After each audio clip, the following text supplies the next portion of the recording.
getting away somewhat unscathed when it comes to this winter storm. Some of our northern counties actually not going to see much of an impact from this because all of that snow, the freezing rain, has stayed just a little bit further to the south, closer to Route 13. So again, this is a look a bit further to the south than Carbondale. You obviously can't see the roads, but this tells a pretty nice story in itself. We did see the sleet pellets falling down. Those hit items and then they bounce off. But since this camera is now frozen over, a good indication that we saw some of the freezing rain and the freezing drizzle, because as that falls, it lands and then freezes on contact. So of course you can see that there on our camera lens in Carbondale, and then switching that view over to Poplar Bluff, you get a nice view of some of the sleet covered roadways. So very slick across the area, primarily again along and south of Route 13. Some folks north of 13 seeing a little bit, but again, like I said, some of those northern counties actually missing out on this event. So we've still got some widespread sleet, freezing rain mixed in with that back across parts southern Illinois into western Kentucky and off into southeastern Missouri as well. Zooming in a little bit closer to folks in southern Illinois, some of that stopping or lightening up a bit across parts of Jackson County up into Franklin County,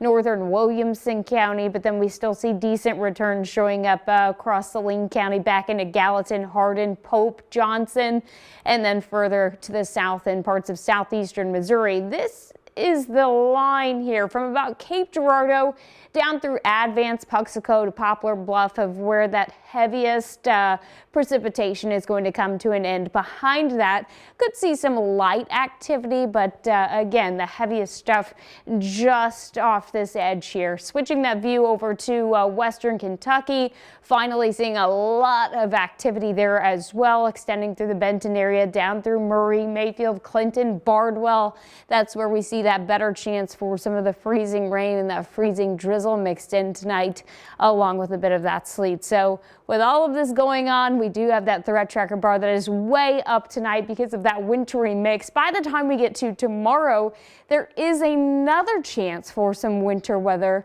making its way in. So that'll be round 3, not for all of us, but some of us going to see a pretty big impact from that. And then by the time we get to Wednesday, we'll finally see some quieter conditions. So here's what we've got going on right now. Again, we are going to see this winter mix, the drizzle lingering through the very early morning hours on Tuesday. Likely still seeing some of this back through parts of western Kentucky and northwest Tennessee by about 3 a.m.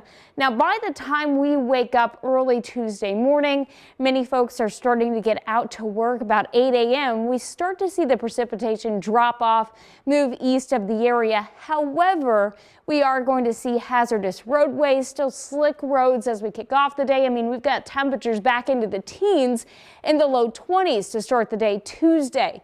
We see a break through morning and then into the early afternoon, and then here comes round 3, starts to work its way into southeastern Missouri by 2-3 o'clock.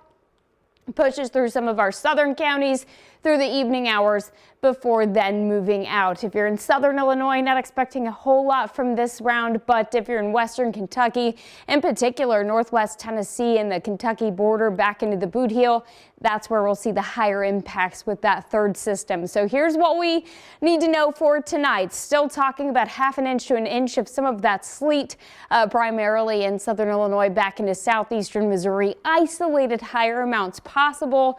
And then we're still tracking that light icing thanks to the freezing rain. So we'll keep a very close eye on that. Slick roads tonight and into tomorrow. Allow yourself some extra time. You can track all of this right there on your phone with your Storm Track 3 app.